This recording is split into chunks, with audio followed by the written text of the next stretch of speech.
plenário do STF decidiu na sessão dessa quinta-feira que não pode ser cobrado ICMS na habilitação de aparelhos de telefonia celular.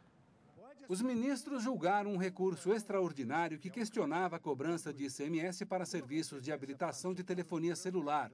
Por maioria, a Corte negou provimento a esse recurso, vencidos os votos dos ministros Ricardo Lewandowski e Marco Aurélio, que defendeu a cobrança por entender que a habilitação faz parte da infraestrutura eletrônica. Tudo, enfim, que faz parte da infraestrutura mecânica, eletrônica e técnica necessárias à comunicação são irrelevantes para fins de ICM, tanto a transmissão em si mesma considerada, como o conteúdo da mensagem transmitida. A maioria entendeu que a habilitação é uma atividade meio e não fim, e não incide o ICMS. A própria lógica obsta que algo seja a condição para a ocorrência de um fenômeno e este seja o próprio fenômeno.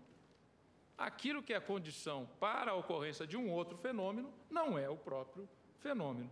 A seguir, os ministros analisaram uma questão de ordem na ação penal do Ministério Público do Distrito Federal e Territórios contra Valdivino José de Oliveira, acusado pela suposta prática de ordenamento de despesa pública sem a previsão de lei no âmbito da Secretaria de Fazenda do Distrito Federal.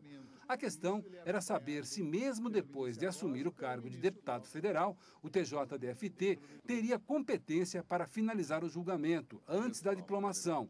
Parte dos ministros votou pela concessão de ordem de habeas corpus de ofício para anular o julgamento do TJ. Não é possível que o Poder Judiciário ignore um ato público solene como é a diplomação e foi exarado pelo próprio Poder Judiciário, por um órgão do Poder Judiciário. A maioria acompanhou o relator, ministro Luiz Roberto Barroso, que defendeu a validade do julgamento do TJDFT, como o presidente do Supremo, ministro Joaquim Barbosa. O réu não era detentor de mandato parlamentar quando se iniciou o julgamento, mas foi diplomado e o seu representante em nenhum momento comunicou ao tribunal esse fato.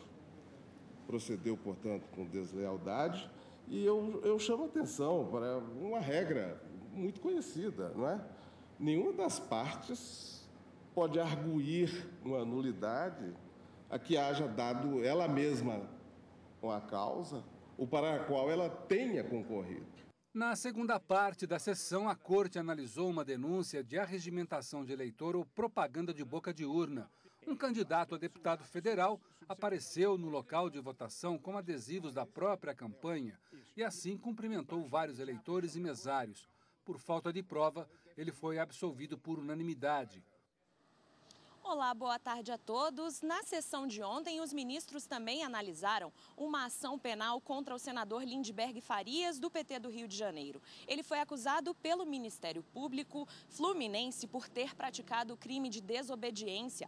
Na época, à frente da Prefeitura Municipal de Nova Iguaçu, na Baixada Fluminense, Lindbergh não teria respondido a um ofício encaminhado pela Justiça que cobrava explicações sobre um alagamento ocorrido próximo a uma escola municipal. Aqui no STF, os ministros absolveram o senador por falta de provas e a ação foi considerada improcedente pelo colegiado. Fred.